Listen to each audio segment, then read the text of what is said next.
Hi everyone, welcome back to my channel. ஈஸியாக இடியப்பம் செய்கிறதுக்கு தேவையான முக்கியமான ஒரு சில டிப்ஸ் அண்ட் ட்ரிக்ஸ் இந்த வீடியோவில் ஷேர் பண்ணியிருக்கேன். ஸோ வீடியோவை ஸ்கிப் பண்ணாமல் பாருங்கள், ரொம்பவே யூஸ்ஃபுல்லாகவும் இன்ட்ரெஸ்டிங்காகவும் இருக்கும். வீடியோக்கு போகிறதுக்கு முன்னாடி சேனலை மறக்காமல் சப்ஸ்கிரைப் பண்ணிக்கோங்க. கூடவே இருக்கிற பெல் ஐக்கனையும் கிளிக் பண்ணுங்கள். அப்போ தான் நான் போடுற வீடியோஸ் உங்களுக்கு நோட்டிஃபிகேஷனாக வரும், நீங்களும் மிஸ் பண்ணாமல் பார்க்கலாம். எந்த கப்பில் இடியாப்ப மாவு எடுக்க போகிறோமோ அதே கப்பில் ஒரு அரை கப் அளவுக்கு தேங்காய் எடுத்து மிக்ஸி ஜாரில் போட்டு கொஞ்சமாக தண்ணி விட்டு நல்லா அரைச்சி திக்கான தேங்காய் பால் எடுத்துக்கலாம். இடியாப்பத்துக்கு நீங்கள் தேங்காய் பால் தான் வச்சு சர்வ் பண்ண போகிறீங்க அப்படின்னா எக்ஸ்ட்ராவாக கூட நீங்கள் தேங்காய் பால் எடுத்து வச்சுக்கோங்க. நான் சர்வ் பண்ணுறதுக்காக எடுக்கல, இடியாப்பம் செய்யறதுக்காக தான் இந்த தேங்காய் பால் எடுக்கிறேன். ஸோ நான் கொஞ்சமாக தேங்காய் பால் எடுத்து வச்சுருக்கிறேன். நல்லா திக்காக எடுத்துக்கோங்க. தலைப்பால் மட்டும் எடுத்து வச்சுக்கோங்க. ஹெவி பாட்டம் பேனாக பார்த்து எடுத்துக்கோங்க. ப்ரெஷர் குக்கராக சூஸ் பண்ணிக்கோங்க, ரொம்ப ஈஸியாக இருக்கும். இடியாப்ப மாவை நம்ம வேக வச்சு எடுக்க போகிறோம். ஸோ அடியில் ஒட்டாமல் பிடிக்காமல் இருக்கிறதுக்கு ரொம்ப வசதியாக இருக்கும். 2 கப் இடியாப்ப மாவு, 1 டீஸ்பூன் அளவுக்கு சுகர், ஒரு 1/2 டீஸ்பூன் அளவுக்கு சால்ட் ஆட் பண்ணிவிட்டு ஃபஸ்ட்டு மாவை நல்லா வறுத்து விட்டுக்கலாம். இடியாப்பம் மாவை வறுத்துட்டு செய்யும் போது இடியாப்பம் நல்லா சாஃப்டாக இருக்கும். இடியாப்பம் பிழியும் போது அதுவாக உதிர்ந்து விழும் பார்த்தீங்களா, அந்த மாதிரி இல்லாமல் நம்ம உதிர்த்து விட்டால் தான் அது உதிர்ந்து விழும். ஸோ அந்த மாதிரி இருக்கிறதுக்கு இடியாப்பம் மாவை லைட்டாக வறுத்துட்டு செஞ்சுக்கோங்க. இப்போ எடுத்து வச்சிருக்கிற தேங்காய் பாலை இது கூட சேர்த்துக்கலாம். நான் நல்ல திக்கான தலைப்பால் மட்டும்தான் எடுத்து வச்சுருந்தேன். கரெக்டாக 1 கப் அளவுக்கு எடுத்து வச்சுருந்தேன். அந்த பாலை இது கூட சேர்த்துக்கலாம். 2 கப் இடியாப்ப மாவுக்கு நம்ம 3 கப் அளவுக்கு தண்ணி சேர்க்கணும். அதில் 1 கப் அளவுக்கு தேங்காய் பாலும் 2 கப் அளவுக்கு தண்ணியும் சேர்க்க போகிறோம். உங்களுக்கு தேவைப்பட்டுச்சு அப்படின்னா நீங்கள் 2 கப் தேங்காய் பால் 1 கப் தண்ணி சேர்த்துக்கலாம். அப்படி இல்லைன்னா 3 கப்புமே நீங்கள் தேங்காய் பால் கூட சேர்த்துக்கலாம். ஃபஸ்ட்டு 1 கப் அளவுக்கு தேங்காய் பாலும் 1 கப் அளவுக்கு தண்ணியும் சேர்த்துட்டு ஃபஸ்ட்டு நல்லா மிக்ஸ் பண்ணிவிடுங்க. மிக்ஸ் பண்ணதுக்கப்புறமா கடைசியாக 1 கப் அளவுக்கு தண்ணி சேர்த்துட்டு அதுக்கப்புறமா நல்லா மிக்ஸ் பண்ணிவிட்டு ஸ்டவ் ஆன் பண்ணலாம். இடியாப்ப மாவை வறுத்ததுமே ஸ்டவ் ஆஃப் பண்ணிடுங்க. ஆஃப் பண்ணதுக்கப்புறமா 1 கப் அளவுக்கு தேங்காய் பால் 1 கப் அளவுக்கு தண்ணி சேர்த்து மிக்ஸ் பண்ணிவிட்டு அதுக்கப்புறம் மறுபடியும் 1 கப் அளவுக்கு தண்ணி சேர்த்து நல்லா மிக்ஸ் பண்ணிவிட்டு அதுக்கப்புறமா ஸ்டவ் ஆன் பண்ணுங்கள். இப்போ 1 டேபிள் ஸ்பூன் அளவுக்கு தேங்காய் எண்ணெய் சேர்த்துக்கலாம். தேங்காய் எண்ணெய்க்கு பதிலாக நீங்கள் நெய் கூட சேர்த்துக்கலாம். தேங்காய் பால் சேர்க்கறதுனால இடியாப்பம் நல்ல டேஸ்ட்டாக இருக்கும். நல்ல வெள்ளையாக நல்ல பூ மாதிரி இருக்கும். தேங்காய் எண்ணெய் சேர்க்கறதுனால இடியாப்பம் பிழியறதுக்கு ரொம்ப ஈஸியாக இருக்கும். மாவு நல்ல சாஃப்டாக இருக்கும். மாவு நல்ல சாஃப்டாக இருந்தாலே இடியாப்பமும் நல்ல சாஃப்டாக தான் இருக்கும். ஸோ சோடா உப்புலாம் சேர்க்காம ரொம்ப ஈஸியாக பிழியறதுக்கும் நல்ல வெள்ளையாக பூ மாதிரி இடியாப்பம் செய்யறதுக்கும் இந்த டிப்ஸ் எல்லாமே உங்களுக்கு ரொம்பவே யூஸ்ஃபுல்லாக இருக்கும். ஸோ இந்த பொருள் எல்லாத்தையுமே நீங்கள் மிஸ் பண்ணாமல் சேர்த்துக்கோங்க. தண்ணி தேங்காய் பால்லாம் சேர்த்ததும் ஸ்டவ் ஆன் பண்ணி ஃபுல் சிம் ஃப்ளேமில் வச்சு கைவிடாமல் மிக்ஸ் பண்ணிங்க அப்படின்னா இந்த மாதிரி கொஞ்சம் கொஞ்சமாக கட்டிப்பட ஆரம்பிக்கும். நல்ல ஓரளவுக்கு கட்டியானதும் ஸ்டவ் ஆஃப் பண்ணிடலாம். ஒரு 5 நிமிஷத்துக்குள்ளேயே மாவெல்லாம் சுருண்டு வந்துடும். ஸ்டவ் ஆஃப் பண்ணிவிட்டு வேறு ஒரு பாத்திரத்துக்கு நம்ம மாற்றிடலாம். ரொம்ப நேரம் வேக விட்டுட்டோம் அப்படின்னா ரொம்ப கட்டியான மாதிரி ஆகிடும். பிழியறதுக்கு ரொம்ப கஷ்டமாக இருக்கும். நம்ம சேர்க்குற தேங்காய் பால் தண்ணி எல்லாமே ரொம்ப ட்ரை ஆகிற அளவுக்கு மாவை வேக வைக்க தேவையில்லை. ஓரளவுக்கு நல்லா சாஃப்டாக இருக்கிற அளவுக்கு வேக வச்சு எடுத்துக்கோங்க. மூடி போட்டு ஒரு 10லேருந்து 15 நிமிஷத்துக்கு ரெஸ்ட் கொடுத்துடலாம். உள்ளே இருக்கிற அந்த ஹீட்லேயே மாவு நல்லா வெந்து வந்துடும். இப்போ கை வச்சு லைட்டாக மிக்ஸ் பண்ணி விட்டாலே போதும். மாவு எல்லாமே நல்லா ஒன்று சேர திரண்டு வந்துடும். இப்போ பிசையும் போது ரொம்ப ஈஸியாக இருக்கும். கொஞ்சமாக தேங்காய் எண்ணெயை கையில் அப்ளை பண்ணிக்கோங்க. தேங்காய் எண்ணெய்க்கு பதிலாக நீங்கள் நெய் கூட சேர்த்துக்கலாம். உங்களுக்கு எது பிடிக்குதோ அதை சேர்த்துக்கோங்க. தேங்காய் எண்ணெய் தேங்காய் பால்லாம் சேர்த்து பண்ணுறப்போ சாப்பிடும் போது ரொம்ப டேஸ்ட்டாக இருக்கும். வாய்ப்புண்ணு வயிற்று புண்ணு இருந்துச்சு அப்படின்னா அது நல்லா ஆற்றி கொடுக்கும். ரொம்ப போட்டு பிசையணும் அப்படிங்கிற அவசியம் இல்லை. கை வச்சு லைட்டாக பிசைஞ்சிட்டு எண்ணெய் சேர்த்துட்டு நல்லா ஒன்று சேர திரட்டினீங்க அப்படின்னா இந்த மாதிரி நல்லா உருண்டையாக வந்துடும். இப்போ மாவு எடுத்து பாருங்கள் எவ்வளோ சாஃப்டாக இருக்குன்னு. மாவு கையில் எடுத்து பார்க்கும்போது இந்த மாதிரி நல்லா சாஃப்டாக இருக்கணும். எந்த பக்கம் மடித்தாலும் இந்த மாதிரி மடிக்க வரணும். கையில் உருண்டை பிடிக்கும் போது கையிலேருந்து உதிர்ந்து கீழே விழக்கூடாது. நல்லா உருண்டை பிடிக்க வரணும். அதுதான் சரியான பக்குவம். இந்த மாவில் கொழுக்கட்டை கூட செய்யலாம். கொஞ்சம் கூட விரிசல் இல்லாமல் எவ்வளோ நேரம் ஆனாலும் கொழுக்கட்டை சாஃப்டாக இருக்கும். இடியாப்பத்துக்கு சர்வ் பண்ணுறதுக்கு நல்ல பர்ஃபெக்டாக மேட்ச் ஆகிற மாதிரி ஒரு சைட் டிஷ் எப்படி செய்யுதுன்னு பார்க்கலாம். இதுக்காக ப்ரெஷர் குக்கரில் கொஞ்சமாக எண்ணெய் நெய் சேர்த்துருக்கிறேன். பட்டை லவங்கம் ஏலக்காய் பிரிஞ்சி இலை அன்னாசிப்பூ கல்பாசி மட்டும் சேர்த்துக்கோங்க. 2 பெரிய வெங்காயத்தை பொடியை நறுக்கிட்டு சேர்த்துக்கலாம். இது கூடவே ஒரே ஒரு பச்சை மிளகாயில் பாதி பச்சை மிளகாய் மட்டும் நறுக்கிட்டு சேர்த்துருக்கிறேன். உங்களுடைய காரத்துக்கு ஏற்றா போல் பார்த்து சேர்த்துக்கோங்க. சால்ட்டு சேர்த்து நல்லா வதக்கிக்கலாம். நல்ல கோல்டன் ப்ரௌன் ஆகணும். அதே சமயத்தில் ஆனியன் நல்லா கிறிஸ்பி ஆகிற அளவுக்கு வதக்கிக்கோங்க. இந்த அளவுக்கு நல்ல கோல்டன் ப்ரௌன் கலரில் வரணும். நல்ல கிறிஸ்பியாக இருக்கணும். அப்போ தான் இந்த ரெசிபிக்கு நல்ல டேஸ்ட் கிடைக்கும். இப்போ 1 டேபிள் ஸ்பூன் அளவுக்கு இஞ்சி பூண்டு பேஸ்ட்டு சேர்த்து ராஸ்மெல் போகிற அளவுக்கு நல்லா வதக்கிக்கலாம். 2 வெங்காயத்துக்கு 3 தக்காளி, நல்ல பழமான புளிப்பில்லாத தக்காளியாக பார்த்து எடுத்துக்கோங்க. நல்ல பேஸ்ட் போல் அரைச்சிட்டு இது கூட சேர்த்து நல்லா வதக்கிக்கலாம். தக்காளியோட அந்த பச்சை வாசனை போகிற அளவுக்கு நல்லா வதக்கிட்டு மசாலா பொருட்கள் சேர்த்துக்கலாம். மஞ்சள் தூள், காஷ்மீரி மிளகாய் தூள், தனியா தூள், ஜீரகத்தூள், கறி மசால் தூள். கறி மசால் தூள் வீட்லேயே வறுத்து அரைச்சது தான் நான் யூஸ் பண்ணியிருக்கிறேன். அதுக்கு பதிலாக நீங்கள் கரம் மசாலா கூட யூஸ் பண்ணிக்கோங்க. மசாலா எல்லாமே நல்லா சேர்த்ததுக்கப்புறம் நல்லா வதக்குங்க. எண்ணெய் நல்லா பிரிஞ்சு வர டைமில் ஒரு கைப்பிடி அளவுக்கு புதினா சேர்த்து நல்லா வதக்கிக்கோங்க. எல்லாமே நல்லா வதக்குனதுக்கப்புறமா வாஷ் பண்ணி வச்சிருக்கிற சிக்கனை இது கூட சேர்த்துக்கலாம்.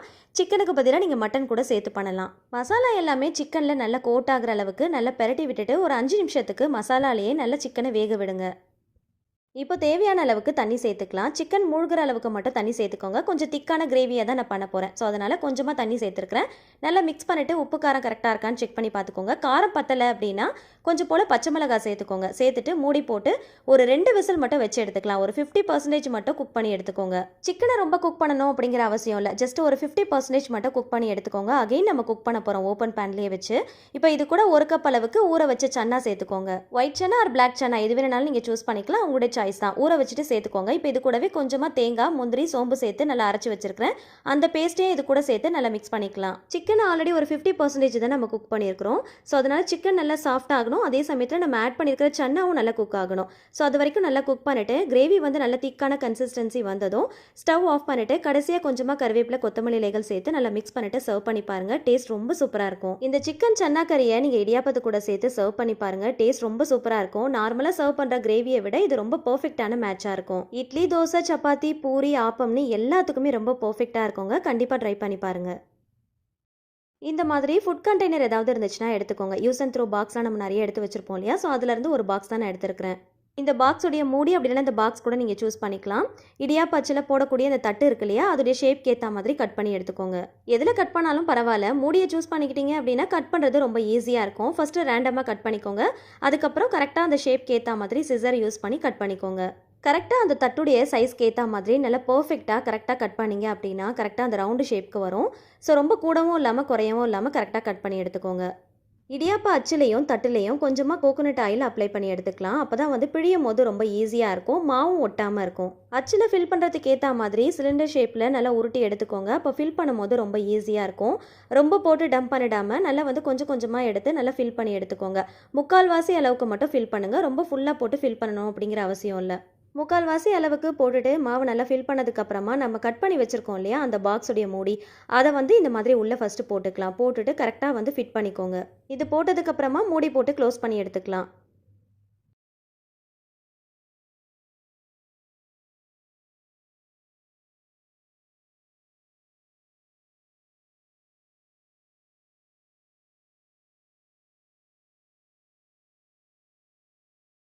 இடியாப்ப தட்டில் நான் பிழிய போகிறேன். இந்த மாதிரி இடியாப்ப தட்டு இல்லை அப்படின்னா இட்லி பிளேட் கூட நீங்கள் யூஸ் பண்ணிக்கலாம்.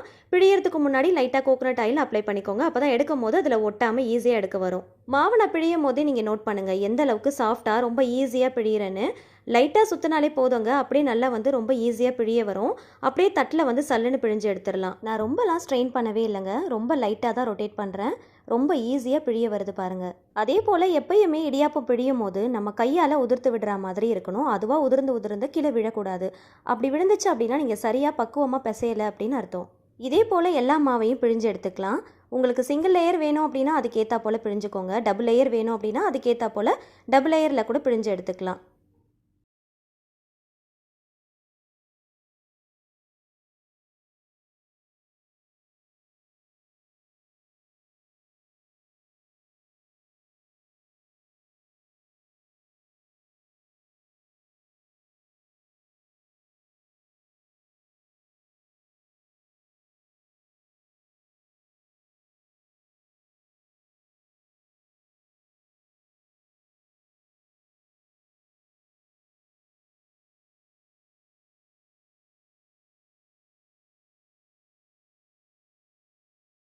போட்ட மாவு ஃபுல்லாகவே நம்ம பிழிஞ்சு எடுத்துட்டோம். இப்போ அச்சை ஓப்பன் பண்ணி பார்க்கலாம்.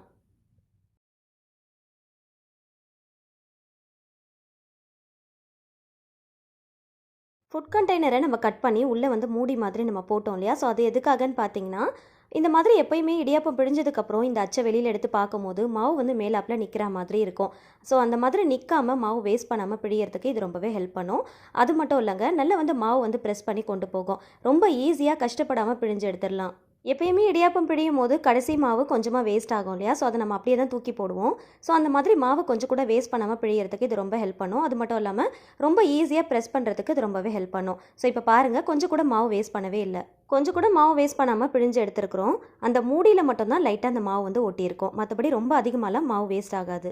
கடைசி வரைக்கும் மாவை கொஞ்சம் கூட வேஸ்ட் பண்ணாமல் பிழியறதுக்கு இது ரொம்பவே ஹெல்ப் பண்ணும்.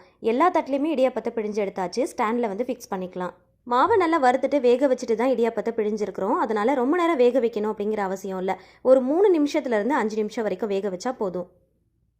இடியாப்ப ஸ்டாண்டை உள்ளே வைக்கிறதுக்கு ஏற்றா போல் நல்லா அகலமாக ஹைட்டாக இருக்கிற மாதிரி பாத்திரத்தில் கொஞ்சமாக தண்ணி ஊற்றிக்கோங்க. நல்லா கொதிச்சு வரும்போது ஸ்டாண்டை உள்ளே வச்சுட்டு மூடி போட்டுடலாம். ஒரு 3லேருந்து 5 நிமிஷம் வேக வச்சா போதும். நான் கரெக்டாக ஒரு 3 நிமிஷம் தான் வேக வச்சு எடுத்துருக்கிறேன். 3 நிமிஷத்தில் 5 தட்டு இடியாப்பம் ரெடி ஆகிடுங்க. ரொம்ப ஈஸியாக செஞ்சிடலாம். பார்க்குறதுக்கும் எவ்வளோ வெள்ளையாக நல்லா சாஃப்டாக இருக்குது பாருங்கள். இடியாப்பத்தை பிழியறதுக்கு முன்னாடி லைட்டாக ஆயில் அப்ளை பண்ணிட்டு தான் நம்ம பிழிஞ்சோம் இல்லையா? ஸோ அதனால் பிளேட்டை வந்து திருப்பி போட்டு லைட்டாக தட்டினாலே போதும். இடியாப்பம் கொஞ்சம் கூட ஒட்டாமல் பிளேட்லேருந்து அப்படியே வந்துடும். இப்போ பார்க்குறதுக்கும் நல்ல நூல் மாதிரி எவ்வளோ சாஃப்டாக இருக்குது பாருங்கள். நல்ல மெல்லிஸாக இருக்கும். கண்டிப்பாக இதே போல் நீங்களும் ட்ரை பண்ணி பாருங்கள். ரொம்ப ட்ரையாலாம் இருக்காதுங்க, செம்ம சாஃப்டாக இருக்கும். எவ்வளோ நேரம் ஆனாலும் அந்த சாஃப்ட்னஸ் வந்து அப்படியே தான் இருக்கும். நல்ல துணி மாதிரி நல்ல சாஃப்டாக இருக்கும். பார்க்குறதுக்கும் நல்ல வெள்ளை வெள்ளைன்னு இருக்கும். சோடா உப்புலாம் சேர்க்கணும் அப்படிங்கிற அவசியமே இல்லை. கண்டிப்பாக இதே மெத்தடில் நீங்களும் ட்ரை பண்ணுங்கள். நம்ம ரெடி பண்ண சிக்கன் சன்னா கறியோடு சேர்த்து சர்வ் பண்ணும்போது டேஸ்ட் ரொம்ப சூப்பராக இருக்கும். உங்களுக்கு ஸ்வீட்டாக சாப்பிட்றது பிடிக்கும் அப்படின்னா தேங்காய் பால், நாட்டு சக்கரை, வெல்லம் கூட வச்சு நீங்கள் சர்வ் பண்ணிக்கோங்க. கொஞ்சம் பெரிய சைஸில் இடியாப்பம் பிழியணும் அப்படின்னு நினச்சிங்கன்னா சாதம் வடிக்கிற வடிகட்டியில் பிழிஞ்சுக்கோங்க. அதுக்கு மேலே ஸ்டீமர் பிளேட்லேயும் ஒரு இடியாப்பத்தை பிழிஞ்சு வச்சுக்கலாம்.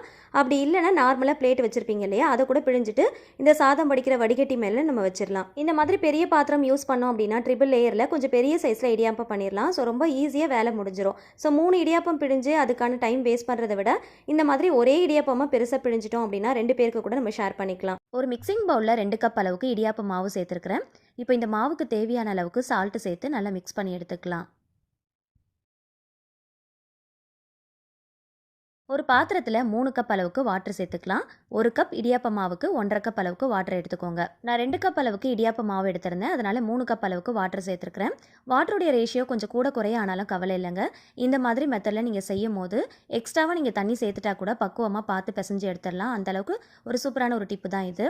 இது கூட ஒரு 2 டீஸ்பூன் அளவுக்கு தேங்காய் எண்ணெய் சேர்த்துருக்கிறேன். தேங்காய் எண்ணெய்க்கு பதிலாக நீங்கள் நெய் கூட சேர்த்துக்கலாம். இந்த மாதிரி சேர்த்து நல்லா கலந்து விட்டு நம்ம செய்யும் போது இடியாப்பம் வந்து நல்லா வாசனையாக இருக்கும், சாப்பிட்றதுக்கும் நல்லா டேஸ்ட்டாக இருக்கும். இப்போ ஒரு சின்ன பவுலில் ஒரு 2 டீஸ்பூன் அளவுக்கு கார்ன்ஃப்ளவர் எடுத்துக்கோங்க. அது கூட கொஞ்சமாக தண்ணி சேர்த்து கட்டி இல்லாமல் தனியாக கரைச்சி எடுத்து வச்சுக்கோங்க. இந்த கார்ன்ஃப்ளவரை எதுக்காக யூஸ் பண்ண போகிறோம் அப்படிங்கிறத நான் உங்களுக்கு சொல்கிறேன். கார்ன்ஃப்ளவர் இல்லை அப்படின்னா இதுக்கு பதிலாக மைதா மாவு இல்லைன்னா கோதுமை மாவு கூட நீங்கள் எடுத்துக்கலாம். 2 ஸ்பூன் அளவுக்கு மட்டும் எடுத்து தனியாக கரைச்சி எடுத்து வச்சுக்கோங்க. இப்போ தண்ணி வந்து லைட்டாக ஹீட் ஆகும் போதே நம்ம கரைச்சி வச்சிருக்கிற மாவை இது கூட சேர்த்து நல்லா கலந்து விட்டுக்கலாம். தண்ணி ரொம்ப கொதிக்கக்கூடாது. லைட்டாக சூடாகும் போதே நம்ம கரைச்சி வச்சிருக்கிற மாவை இது கூட சேர்த்து லைட்டாக கலந்து விடுங்க. இந்த மாதிரி சேர்க்கும் போது லைட்டாக வந்து கலங்கலாக இருக்கிற மாதிரி இருக்கும். ஸோ இந்த ஸ்டேஜ்லேயே ஸ்டவ் ஆஃப் பண்ணிட்டு இடியாப்ப மாவை இது கூட சேர்த்து நல்லா கலந்து விட்டுக்கலாம். கார்ன்ஃப்ளவர் சேர்க்கறதுனால இடியாப்பம் நல்லா வெள்ளையாக இருக்கும், நல்ல ஒரு ஷைனிங்கான லுக்கு கிடைக்கும். அதே போல் நாள் முழுக்க வறண்டு போகாமல் நல்லா சாஃப்டாக இருக்கிறதுக்கு இது ரொம்பவே ஹெல்ப்ஃபுல்லாக இருக்கும். இதே டிப்பை நீங்கள் கொழுக்கட்டை செய்யும் போதும் யூஸ் பண்ணிக்கலாம். கொழுக்கட்டை விரிசல் விடாமல் செய்யறதுக்கு இந்த மாதிரி கார்ன்ஃப்ளவர் சேர்த்துக்கிட்டீங்க அப்படின்னா கொழுக்கட்டை செய்யும் போது கொஞ்சம் கூட விரிசல் வரவே வராது. அதே போல் கார்ன்ஃப்ளவர் சேர்த்த உடனே ரொம்ப கொதிக்க விட்டுறாமல் ஸ்டவ் ஆஃப் பண்ணிவிட்டு இடியாப்ப மாவு சேர்த்துக்கோங்க. இடியாப்ப மாவு சேர்த்ததுக்கு அப்புறமா நம்ம ஸ்டவ் ஆன் பண்ணிக்கலாம். சப்போஸ் நீங்கள் பிகினஸாக இருக்கீங்க அப்படின்னா இந்த மெத்தடில் ட்ரை பண்ணி பாருங்கள். சொதப்பாமல் ரொம்ப சூப்பராக வரும். எக்ஸ்ட்ராவாக வாட்டர் ஆட் பண்ணிட்டா கூட கவலையே இல்லை. பார்த்து பக்குவமாக செய்யறதுக்கு இந்த டிப் கண்டிப்பாக உங்களுக்கு ரொம்ப ரொம்ப யூஸ்ஃபுல்லாக இருக்கும். ஸ்டவ் ஆன் பண்ணிவிட்டு கலந்து விடுங்க. எவ்வளோ தண்ணி சேர்த்துருந்தாலும் நல்லா வந்து கெட்டியாகிற அளவுக்கு நல்லா கலந்து விட்டுக்கோங்க. இந்த மெத்தடில் செய்யும் போது எக்ஸ்ட்ராவாக வாட்டர் நம்ம ஆட் பண்ணிட்டா கூட மாவு வந்து பார்த்திங்கன்னா இந்த மாதிரி ஸ்டவ் ஆன் பண்ணிவிட்டு கிளறும் போது மாவு தண்ணி நல்லா உறிஞ்சிரும். நமக்கு பக்குவம் வந்து ரொம்ப கரெக்டாக வந்துடும். சேர்த்துருந்த தண்ணி எல்லாத்தையுமே மாவு உறிஞ்சிருச்சு. இந்த அளவுக்கு கொஞ்சம் சாஃப்டாக இருக்கும் போதே ஸ்டவ் ஆஃப் பண்ணிடலாம். ரொம்ப கெட்டியாகிற அளவுக்கு நீங்கள் கலக்க வேண்டாம். இந்த அளவுக்கு நல்லா சாஃப்டாக இருக்கும் போதே ஸ்டவ் ஆஃப் பண்ணிவிட்டு மூடி போட்டு வச்சுருங்க. ஆல்ரெடி வந்து மாவு நல்லா வெந்து தான் வந்திருக்கும். இந்த ஹீட்லேயே மாவு இன்னும் கொஞ்சம் நல்லா வெந்து வந்துடும். கை பொறுக்கிற சூடு வரும்போது கையில் கொஞ்சமாக ஆயில் அப்ளை பண்ணிவிட்டு லைட்டாக கலந்து விட்டாலே போதும். ரொம்ப போட்டு பிசையணும் அப்படிங்கிற அவசியம் இல்லை.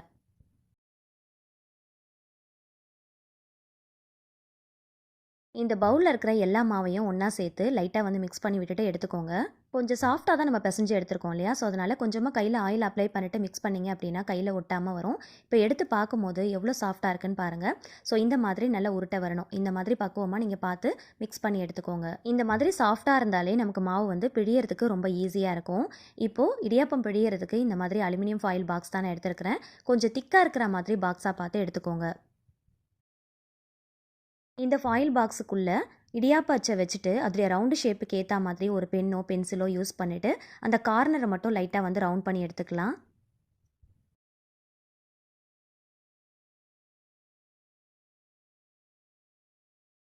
நம்ம யூஸ் பண்ணுற இடியாப்ப அச்சுடைய அந்த ஷேப்புக்கு வந்து வரைஞ்சி எடுத்துகிட்டு இந்த மாதிரி ஒரு நைஃப் யூஸ் பண்ணி கட் பண்ணி எடுத்துக்கோங்க.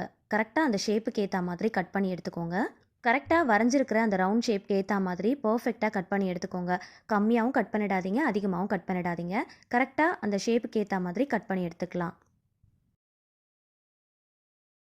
இடியாப்ப அச்சுலையும் உள்ளே போடக்கூடிய அந்த பிளேட்லையும் லைட்டாக கோகோனட் ஆயில் அப்ளை பண்ணி எடுத்துக்கலாம். கோகோனட் ஆயிலுக்கு பதிலாக நீங்கள் கீ கூட அப்ளை பண்ணிக்கலாம். அச்சில் மாவு போட்டு பிழியும் போது ரொம்ப ஈஸியாக பிழியறதுக்கு ஒரு டிப் நான் சொல்லியிருக்கிறேன். ஸோ வீடியோவை ஸ்கிப் பண்ணாமல் பாருங்கள். தேவையான அளவுக்கு மாவு எடுத்து நல்லா உருட்டிட்டு உள்ளே போட்டு நல்லா ஃபில் பண்ணி எடுத்துக்கோங்க. எப்பயுமே இடியாப்ப அச்சில் மாவு போட்டு ஃபில் பண்ணும்போது ஃபுல்லாக போட்டு ஃபில் பண்ணக்கூடாது. முக்கால்வாசி அளவுக்கு மட்டும் போட்டால் தான் நமக்கு பிழியறதுக்கு ரொம்ப ஈஸியாக இருக்கும். இப்போ மேலே போடக்கூடிய அந்த அச்சிலையும் லைட்டாக வந்து ஆயில் அப்ளை பண்ணி எடுத்துக்கலாம். எப்பயுமே நம்ம இடியாப்பத்தை பிழியிறோம் அப்படின்னா பிழிஞ்சதுக்கப்புறம் ஓப்பன் பண்ணி பார்க்கும்போது கடைசியாக கொஞ்சம் மாவு வந்து பார்த்திங்கன்னா இந்த மேலே வந்து இந்த அளவுக்கு கோபுரம் மாதிரி அப்படியே வந்து நிற்கும். அந்த மாவை எடுத்துகிட்டு அகைன் நம்ம ஃபில் பண்ணுற மாதிரி இருக்கும். எப்பயுமே இடியாப்பம் செய்யும் போதெல்லாம் கடைசியாக பார்த்திங்கன்னா அந்த அச்சில் அடிப்பகுதியில் கொஞ்சம் மாவு வந்து மேலாப்பில் வந்து எழுந்து நிற்கிற மாதிரி தான் இருக்கும். ஸோ அதை வந்து அவாய்ட் பண்ணுறதுக்கு தான் இந்த அலுமினியம் ஃபாயில் பாக்ஸை நம்ம யூஸ் பண்ண போகிறோம்.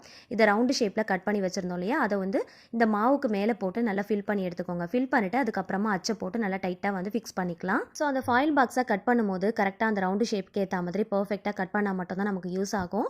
ரொம்ப சின்னதாக கட் பண்ணிட்டீங்க அப்படின்னா கண்டிப்பாக அது வேஸ்ட் ஆயிரும். டைட்டாக க்ளோஸ் பண்ணி ஃபிக்ஸ் பண்ணி எடுத்துக்கோங்க. இடியாப்ப தட்டு வச்சுருந்தீங்க அப்படின்னா அதில் பிழிஞ்சு எடுத்துக்கோங்க. அப்படி இல்லைனா இட்லி பிளேட் இருந்துச்சு அப்படின்னா அதில் கூட நீங்கள் பிழிஞ்சு எடுத்துக்கலாம். இடியாப்பத்தை நான் உங்களுக்கு பிழிஞ்சு காட்டுறேன். எந்த அளவுக்கு நான் சாஃப்டாக பிழிகிறேன்றதை நீங்களே பாருங்கள். ரொம்ப ரொம்ப சாஃப்டாக இருக்குங்க. மாவு பிழியும் போது அந்த டைட்னஸ் வந்து நமக்கு தெரியவே தெரியாது. மாவு பிழியறதே நமக்கு தெரியாது. அச்சு வந்து நீங்கள் ரொட்டேட் பண்ணாலே போதும், ரொம்ப ரொம்ப ஈஸியாக வந்துடும். நல்ல வாழை நார் மாதிரி நல்ல நீளமாக வரும் பாருங்கள். எப்பயுமே இடியாப்பத்துக்கு மாவு பிழியும் போது தன்னால் உதிர்ந்து விடக்கூடாது. அந்த மாதிரி விழுந்துச்சு அப்படின்னா இடியாப்பம் வந்து சரியாக வராது. நீங்கள் பக்குவமாக பிசைஞ்சு நீங்கள் பிழிஞ்சிங்க அப்படின்னா கையால் நீங்களே வந்து கட் பண்ணி விடுற மாதிரி இருக்கணும். அதுதான் வந்து சரியான பக்குவம். இந்த மாதிரி ரொட்டேட் பண்ணுறது இல்லை, நீங்கள் மர அச்சு தான் யூஸ் பண்ணி பண்ணுறீங்க அப்படின்னா கண்டிப்பாக இந்த டிப் எல்லாமே உங்களுக்கு ரொம்ப ரொம்ப யூஸ்ஃபுல்லாக இருக்கும். மர அச்சு யூஸ் பண்ணும்போது ரொம்ப கஷ்டப்பட்டு டைட்டாக பிழிகிறீங்க அப்படின்னா இந்த டிப்பெல்லாம் ஃபாலோ பண்ணி நீங்கள் செஞ்சு பாருங்கள். பிழியறதே தெரியாது, ரொம்ப சாஃப்டாக பிழிஞ்சு எடுத்துடலாம். வயசானவங்களாக இருக்கீங்க அப்படின்னா கஷ்டப்பட்டு இடியாப்பத்தை பிழியாமல் ரொம்ப ஈஸியாக பிழியறதுக்கு இந்த டிப்லாம் கண்டிப்பாக உங்களுக்கு ரொம்பவே யூஸ்ஃபுல்லாக இருக்கும். எவ்வளோ சூப்பராக இருக்குது பாருங்கள். நல்லா நீளமாக நல்ல லாங் ஸ்ட்ரிங்காக இருக்குது பாருங்கள். ஸோ நல்லா வந்து சாஃப்டாக வரும், ரொம்ப ஈஸியாக பிழிஞ்சு எடுத்துடலாம். இதே போல் எல்லாத்தையுமே பிழிஞ்சு எடுத்துக்கோங்க. இந்த மாதிரி ரொட்டேட் பண்ணி பிழிய அச்சை விட மர அச்சு யூஸ் பண்ணி பிழிகிறவங்களுக்கு கண்டிப்பாக இந்த டிப் ரொம்பவே யூஸ்ஃபுல்லாக இருக்கும். இதே மாதிரி நீங்களும் செஞ்சு பாருங்கள். ரொம்ப ரொம்ப ஈஸியாக இருக்கும். இடியாப்பம் பிழிகிறது ரொம்ப கஷ்டமாக இருக்கும் அப்படிங்கிறதுக்காகவே நிறைய பேர் இடியாப்பத்தை வீட்டில் செய்ய மாட்டாங்க, கடையில் தான் வாங்குவாங்க. ஆனால் இந்த சின்ன சின்ன டிப்ஸ் எல்லாம் ஃபாலோ பண்ணி செஞ்சு பாருங்கள். எவ்வளோ இடியாப்பம் வேணுனாலும் செஞ்சு அடிக்கிடலாம். நான் டபுள் லேயரில் பிழிஞ்சு எடுத்துருக்கிறேன். உங்களுக்கு வேணும் அப்படின்னா சிங்கிள் லேயரில் கூட நீங்கள் இடியாப்பத்தை பிழிஞ்சு எடுத்துக்கலாம். இப்போ நம்ம வந்து உள்ள அலுமினியம் ஃபாயில் பாக்ஸ் போட்டிருந்தோம் இல்லையா, அது எதுக்காக அப்படிங்கிறத நான் உங்களுக்கு சொல்கிறேன். இப்போது நான் இது வந்து உங்களுக்கு ஓப்பன் பண்ணி காட்டுறேன் பாருங்கள். எப்பயுமே இடியாப்பம்லாம் பிழிஞ்சதுக்கப்புறமா அச்சை ஓப்பன் பண்ணி பார்க்கும்போது மேலாப்பில் அந்த அச்சு தட்டில் லைட்டாக வந்து மாவு மேலாப்பில் வந்து நிற்கும் இல்லையா, ஸோ அந்த மாதிரி வராமல் அவாய்ட் பண்ணுறதுக்காக தான் இந்த அலுமினியம் ஃபாயில் பாக்ஸை நம்ம உள்ளே போட்டிருந்தோம். அந்த பாக்ஸ் வந்து அப்படியே டம்ப் பண்ணி கொண்டு போகும், மாவு வந்து நல்லா ப்ரெஸ் பண்ணும். ஸோ அதனால் நமக்கு வந்து இந்த மாதிரி மேலாப்பில் மாவு வந்து நிற்கவே நிற்காது. நம்ம எடுத்துகிட்டு அகைன் வந்து ரீஃபில் பண்ணணும் அப்படிங்கிற அவசியமே இருக்காது. கடைசியில் கொஞ்சம் கூட மாவு வந்து மிச்சம் வைக்காமல் ப்ரெஸ் பண்ணி கொண்டு போகிறதுக்கும் அதே போல் மாவு வந்து நல்லா டம்ப் பண்ணி ரொம்ப ஈஸியாக பிழியறதுக்கும் கண்டிப்பாக இந்த அலுமினியம் ஃபாயில் பாக்ஸ் ரொம்பவே ஹெல்ப்ஃபுல்லாக இருக்கும். கண்டிப்பா இந்த மாதிரி நீங்க ஒரு தடவை ட்ரை பண்ணி பாருங்க. ஒவ்வொரு வாட்டியும் இடியாப்பம் பிழியும் போது மிச்சமாகிற மாவை எடுத்து போட்டு பண்றதுல என்ன பெருசா இருக்க போகுது அப்படிங்கறத நீங்க யோசிக்கலாம். ஆனா கடைசியா இடியாப்பம் பிழியும் போது மிச்சமாகிற மாவை நம்ம கண்டிப்பா தூக்கி தான் போடுவோம் இல்லையா. ஸோ கடைசி வரைக்கும் மாவை வேஸ்ட் பண்ணாம நம்ம பண்றதுக்கு இந்த டிப் ரொம்பவே யூஸ்ஃபுல்லா இருக்கும். இடியாப்பத்தை கஷ்டப்படாம பிழியறதுக்கு இது பிரஸ் பண்றதுக்கு ரொம்ப ரொம்ப ஹெல்ப் பண்ணும். ஸோ ஒரு முறை ட்ரை பண்ணி பாருங்க, ரொம்பவே சூப்பரா ஒர்க் அவுட் ஆகும். இட்லி பாத்திரத்துல கொஞ்சமா தண்ணி வச்சு நல்லா கொதிச்சு வரும்போது இட்லி பிளேட்டை திருப்பி போட்டுட்டு அதுக்கப்புறமா இடியாப்ப பிளேட்டை உள்ள வச்சு ஒரு 5 நிமிஷத்துக்கு மட்டும் ஸ்டீம் பண்ணி எடுத்துக்கலாம். ஆல்ரெடி வந்து மாவு நல்லா வெந்து தான் வந்திருக்கு, அதனால 5 நிமிஷத்துக்கு மட்டும் ஸ்டீம் பண்ணா போதும். இந்த இடியாப்பத்துக்கு சர்வ் பண்ற மாதிரி ஒரு சிக்கன் தண்ணி குழம்பு எப்படி செய்யறதுன்னு பார்க்கலாம். இதுக்கு 1 ஸ்பூன் மிளகு, 2 ஸ்பூன் தனியா, ஒரு கைப்பிடி அளவுக்கு அரிசி, காரத்துக்கு ஏத்தா போல காஞ்ச வத்தல், ஒரு சின்ன துண்டு பட்டை, ஒரு 4 போல லவங்கம், ஒரே ஒரு ஏலக்காய், 1/2 ஸ்பூன் சோம்பு, 1 ஸ்பூன் ஜீரகத்தை நல்லா ட்ரை ரோஸ்ட் பண்ணி எடுத்துக்கலாம். அரிசி நல்லா பொரிஞ்சு வர அளவுக்கு நல்லா ட்ரை ரோஸ்ட் பண்ணிக்கோங்க. ட்ரை ரோஸ்ட் பண்ணிட்டு தனியா வந்து ஒரு பிளேட்டுக்கு மாத்திரலாம்.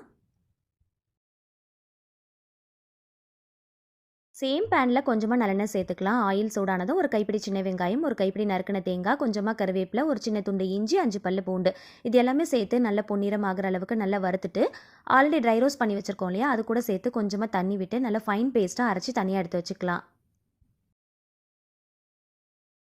ஒரு பாத்திரத்தில் நம்ம வறுத்த ஆயிலை சேர்த்துட்டு அது கூட எக்ஸ்ட்ராவாக இன்னும் கொஞ்சம் ஆயிலும் சேர்த்துக்கோங்க. கொஞ்சமாக கல்பாசி மட்டும் சேர்த்துக்கோங்க. ஒரு 10லேருந்து 15 போல் சின்ன வெங்காயம், கருவேப்பிலை, கல்லுப்பு சேர்த்து நல்லா கிறிஸ்பி ஆகிற அளவுக்கு நல்லா வறுத்துக்கோங்க. 3 தக்காளி பழத்தை நல்ல பெரிய பெரிய பீசஸாக கட் பண்ணி வச்சுருக்கேன், அதையும் சேர்த்து நல்லா வதக்கிக்கலாம். இந்த குழம்பு செய்யறதுக்கு ஒரு 1/4 கிலோ அளவுக்கு மட்டும் சிக்கன் எடுத்து நல்லா சுத்தமாக வாஷ் பண்ணிட்டு எடுத்து வச்சிருக்கிறேன். அதையும் இது கூட சேர்த்து ஒரு பெரட்டிக்கலாம். 1/4 ஸ்பூன் அளவுக்கு மஞ்சள் பொடி சேர்த்து நல்லா பெரட்டிட்டு காரத்துக்கு ஏற்றா போல் காஷ்மீரி ரெட் சில்லி சேர்த்துக்கோங்க. மட்டன் மசாலா இருந்துச்சுன்னா ஒரு 2 டேபிள் ஸ்பூன் அளவுக்கு மட்டும் சேர்த்து நல்லா வதக்கி விட்டுக்கலாம். மசாலா வாசனை போகிற அளவுக்கு நல்லா வதக்கிட்டு நம்ம அரைச்சி வச்சிருக்கிற பேஸ்ட்டையும் சேர்த்துக்கலாம். நல்லா தாராளமாக தண்ணி சேர்த்துக்கோங்க. சேர்த்துட்டு மூடி போட்டு ஒரு 20 நிமிஷத்துக்கு மீடியம் ஃப்ளேமில் வச்சு நல்லா கொதிக்க விடுங்க. இதை இந்த மாதிரி ஓப்பன் பேன்லேயும் குக் பண்ணலாம். தேவைப்பட்டால் ப்ரெஷர் குக்கும் பண்ணிக்கலாம். கடைசியாக கொஞ்சமாக நறுக்கின கொத்தமல்லி இலைகள் தூவிட்டு நல்லா மிக்ஸ் பண்ணிட்டு சர்வ் பண்ணிக்கோங்க. எடுத்து பார்க்கும்போது இந்த அளவுக்கு தண்ணியான கன்சிஸ்டன்சியில் இருக்கணும். இட்லி, தோசை, சப்பாத்தி, பூரி, இடியாப்பத்துக்கு அல்டிமேட்டாக இருக்கும். கண்டிப்பாக ட்ரை பண்ணி பாருங்கள். 20 நிமிஷம் வேக வச்சாலே போதும். சிக்கன் நல்லா சாஃப்டாக பஞ்சு போல் வெந்து வந்திருக்கும். இதே போல் மசாலாவை வறுத்து அரைச்சி சிக்கன் தண்ணி குழம்பு ஒரு தடவை செஞ்சு பாருங்கள். செம்ம டேஸ்ட்டாக இருக்கும். மட்டன்லேயும் இதே போல் நீங்கள் செய்யலாம். இதே ஸ்வீட்டாக சாப்பிட்றது பிடிக்கும் அப்படின்னா ஆப்பம், இடியாப்பத்துக்கு தேங்காய் பால் தான் நம்ம செய்வோம் இல்லையா? அந்த மாதிரி செய்யும் போது இந்த ஒரு சின்ன டிப்பை ஃபாலோ பண்ணிக்கோங்க.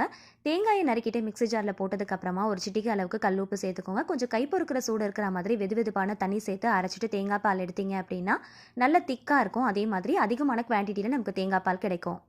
எப்பயும் தேங்காய் பால் எடுக்கும் போது 2 டைம்ஸ் கிட்ட தண்ணி ஊற்றிட்டு அரைச்சிட்டு தேங்காய் பால் எடுப்போம். தலைப்பால்னு ஒன்று எடுப்போம். செகண்ட் டைம்ஸ் ஒரு தடவை அரைச்சிட்டு எடுப்போம். ஆனால் இந்த மாதிரி கொஞ்சமாக கல் உப்பும் வெதுவெதுப்பான தண்ணியும் சேர்த்து எடுக்கும் போது 3 டைம்ஸ் கிட்ட நீங்கள் தண்ணி ஊற்றி தாராளமாக அரைச்சிட்டு தேங்காய் பால் எடுக்கலாம். நல்லா திக்காக இருக்கும். அதிகமான குவான்டிட்டிலையும் நமக்கு கிடைக்கும். இது கூட கொஞ்சமாக நாட்டு சக்கரை, ஏலக்காய் சேர்த்து சர்வ் பண்ணிங்கன்னா ரொம்ப நல்லாயிருக்கும். கண்டிப்பாக ஒரு தடவை ட்ரை பண்ணி பாருங்கள். 5 நிமிஷம் கழித்து ஓப்பன் பண்ணி பார்த்தீங்கன்னா இடியாப்பம் நல்லா வெந்து வந்திருக்கும். ஸோ இதை அப்படியே எடுத்துகிட்டு நம்ம சர்வ் பண்ணிக்கலாம். இடியாப்பம் நல்லா வெள்ளையாக சாஃப்டாக வரணுன்றதுக்காக சோடா உப்புலாம் சேர்ப்பாங்க. அந்த மாதிரி நீங்கள் எதுவுமே சேர்க்க தேவையில்லை. 2 ஸ்பூன் கார்ன்ஃப்ளவர் சேர்த்தாலே போதும். நல்ல வெள்ளை வெள்ளையில்னு இருக்கும். நல்ல சாஃப்டாகவும் இருக்கும். நாள் முழுக்க வறண்டு போகாமல் அப்படி நல்ல நூல் மாதிரி இருக்குங்க. எடுத்து பார்க்கும்போது நல்ல துணி மாதிரி இருக்கும். ஸோ இந்த குட்டி குட்டி டிப்ஸ் எல்லாம் நீங்கள் ஃபாலோ பண்ணி செஞ்சு பாருங்கள். ரொம்ப சூப்பராக செஞ்சிடலாம். உண்மையை சொல்லப்போனால் இடியாப்பம் செய்கிறது ரொம்ப ரொம்ப ஈஸிங்க. சட்டுப்புட்டுன்னு செஞ்சு முடிச்சிடலாம். ஸோ இந்த டிப்ஸ் எல்லாமே நீங்களும் ஃபாலோ பண்ணி செஞ்சு பாருங்கள். இனிமேல் கடைகளில் நீங்கள் வாங்கவே மாட்டீங்க. வீட்டிலேயே செஞ்சு அடிக்கலாம். இந்த மாதிரி ஸ்டீம் பண்ணி சாப்பிட்ற இந்த மாதிரியான ஃபுட் எல்லாமே நீங்கள் எடுத்துக்கோங்க. ரொம்ப ஹெல்த்தியும் கூட. இட்லி பிளேட் யூஸ் பண்ணியும் கொஞ்சம் பிழிஞ்சு எடுத்துருக்கிறேன். அதையும் நான் உங்களுக்கு டிஸ்ப்ளே பண்ணியிருக்கேன் பாருங்கள். நல்ல மெத்துன்னு நல்ல சாஃப்டாக சூப்பராக வந்திருக்கு. இடியாப்பம் தட்டு இல்லை அப்படின்னா இட்லி பிளேட்டில் கூட நீங்கள் தாராளமாக பிழிஞ்சு எடுத்துக்கலாம். ஸோ இந்த வீடியோவில் எனக்கு தெரிஞ்ச நான் ஃபாலோ பண்ணுற A to Z எல்லா டிப்ஸுமே நான் ஷேர் பண்ணியிருக்கிறேன். ஸோ இந்த டிப் எல்லாமே நீங்களும் ஃபாலோ பண்ணி செஞ்சு பாருங்க. ரொம்ப சூப்பராக செய்யலாம். இந்த வீடியோ உங்களுக்கு ரொம்பவே யூஸ்ஃபுல்லாக இருக்கும்னு நினச்சிங்கன்னா மறக்காம வீடியோக்கு ஒரு லைக் கொடுங்க. ஃபேமிலி அண்ட் ஃப்ரெண்ட்ஸ் கூட ஷேர் பண்ணிக்கோங்க. ட்ரை பண்ணி பார்த்துட்டு ஃபீட்பேக் ஷேர் பண்ணுங்க. இந்த மாதிரி இன்னும் யூஸ்ஃபுல்லான இன்ட்ரெஸ்டிங்கான டிப்ஸ் அண்ட் ட்ரிக்ஸ் தெரிஞ்சுக்க என்னோட சேனலை மறக்காம சப்ஸ்கிரைப் பண்ணிட்டு தொடர்ந்து சப்போர்ட் பண்ணுங்க. Thank you so much. கீப் வாட்சிங்.